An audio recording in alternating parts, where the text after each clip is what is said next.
Let's talk restaurants with a top chef, in fact. Now, starting on July 17th, Quebec restaurants will be allowed to charge a no-show fee of up to $10 per person for missed reservations. Listen, this has been an ask from the restaurant industry for quite some time. Let's find out one take from the restaurant industry, and it's my pleasure to welcome back on the program Massimo Piedimonte. He's chef of Cabaret L'Enfer on Saint-Denis, right here in Montreal, and was on this season of Bravo's Top Chef, making waves on both sides of the border. Massimo, welcome back to the show. Thank you, Elias. Super happy to be here. And I want to start off with, you got eliminated, right? You made it to, you were a semi-finalist in Top Chef. Semi-finalist. And then, man, I'm watching that episode, and I was crushed when you got the boot.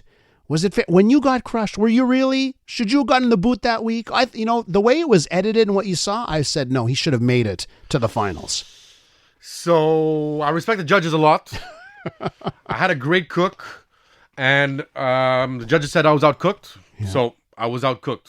I'm not sure how, but that's what happened. And, it was devastating. I left everything out there. I did my best. I worked my hardest. I felt like I had it in an arm's reach. Yeah. Within your grasp. I had it. And then I just didn't. It was tough. I'm at home on my couch, and I was heartbroken. I can't imagine competing and getting so close, right? So, but it still must have been an incredible experience. The best. If they tell me, Massimo, you're gonna do it again.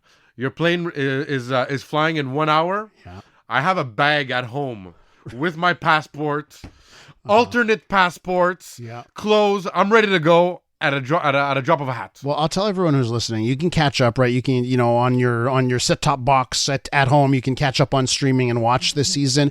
And I think when you watch this season, the judges did love you.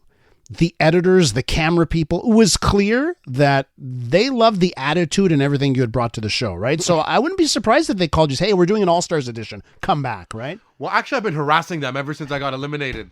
I took a little bit of a break this summer from the harassment because I didn't want it to be too much. But I'm back on schedule as of September to harass them for if ever there is an All-Stars for me to be invited. Pretty please. The energy that our listeners are hearing is the energy that we saw on Top Chef. So I'm really happy that you're here to talk about something that affects all the restaurants in the city here. And, I was on your Instagram, this I think maybe a week or two ago, and you posted a photo of a table for 8 with the caption, 8 no-shows. So what do you think about being able to charge people that don't show up? Well, okay. It was Grand Prix weekend a few weeks ago, and I had an 8-top no-show. Grand Prix weekend. It's happened before. So this is, at my restaurant, this is about, 2,500 of lost sales. Yeah. So the investment of food has been made. Yeah. The wines have been opened. They're breathing for our guests in anticipation. The staff is ready for them. And then the clients don't show. It's a huge hit. It's devastating. Yeah. It's happened before. This was a phenomenon of, I think, a generation between millennials and Gen Zs where, especially groups of people, they like to reserve at a few bit different places. And then day of, they choose where they go. Sometimes they call, sometimes they don't. And it's devastating. Yeah. I think that culture has changed in the past couple of years. People have realized that's not the great way. That's not the best way to attack. And charging people for no-shows. Have you wanted to do that before? Like, if you could have gotten away with it, would you have done it earlier? So I'm not a businessman. Yeah. My job and every decision that I make is customer experience. And it's hospitality. Yeah. I feel like charging somebody ahead of time. Yeah. I actually like that. I like to go to a restaurant and never pull out my wallet. I just made a reservation right now to a restaurant in Vancouver. It's paid for. I'm going to go there next week, and I won't have to pull out my wallet. It's a great feeling. Yeah. I'm not that restaurant.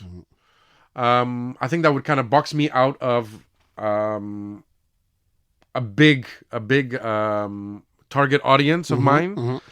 I think also charging people for no showing would remove them from ever coming back to my restaurant. Gotcha. It's not hospitable. I think it's the price of doing business, unfortunately. The education has to be passed on. That you know what? Yeah. Am I allowed to swear? I'm not allowed to swear. You're not allowed to swear, not in CJD. Well, it sucks to say the least. It's a big hit. It's devastating. Okay, so and I get that, right? Because it's true. I can imagine that, right? If you were to ding someone after the fact, here's your no-show fee. I'd be like, yeah, that restaurant, they dinged me. I'm never going back there, right? That could be in their brain. But I guess on the flip, so going forward, now you have the option. You're not going to do it. You're not going to impose this fee. I'm not going to do it. Okay. I'm not going to do it. Wow. I am gonna call and ask if everything was okay, because sometimes accidents happen. There's a tragedy. I don't want I want to make sure that everybody has their things. Yeah. Kids get sick. I understand. And as a consumer, I cancel appointments at the last minute. I'm charged for them, but for my restaurant, I'm just gonna continue sticking to my guns. It's great that it's out there. It'll maybe get people a little more scared to not show up. Yeah.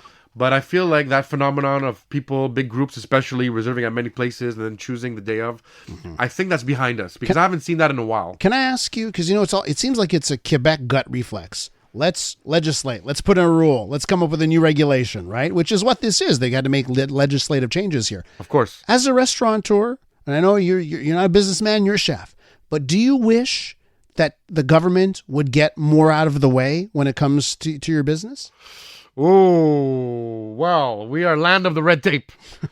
We are definitely land of the red tape. I would just hope that governments would make it easier for businesses to operate and to do business. Yeah. Instead of sometimes I feel like government officials work against you as a business.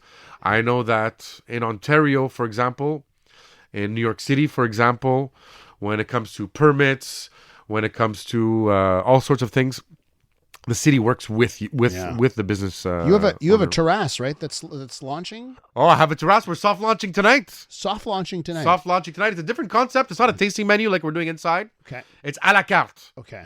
So I want to see more. It's to see my neighbors more often. Our good clients. People that are just passing by on Saint Denis. It's not even about the restaurant as much as it is about being outside on Saint Denis on a beautiful terrace, slightly elevated, so you don't have the traffic or the aromas of pollution contaminating your breath. Now, was it easy? Speaking of red tape and dealing with the city, was it easy to get this terrace? I've been waiting for my permits for 2 years for this terrace. And it was a tough wait. We are there, and tonight we're soft launching. Finally, we have 2 days in a row that are beautiful. And is it because you were on Top Chef that they finally gave you that permit? Is that what sealed the deal? Well, I had to meet a guy and meet another guy, and listen, Massimo Piedimonte is the voice you're hearing. He's chef at Cabaret L'Enfer. Do go check out this season of Top Chef. He makes it so close to the very end, but he's such an important part of the whole season, and a great place to go grab a meal, Cabaret L'Enfer. Massimo, thanks so much for coming in. Thank you. Thank you so much. Listen, you have a career in media, my friend. If it doesn't work out in the restaurant business, you can end up going to the media because you're such a dynamic person on air. Oh, thank you. But I'm sure it's going to work out in the restaurant business as well. We'll talk soon. Such a pleasure to be here.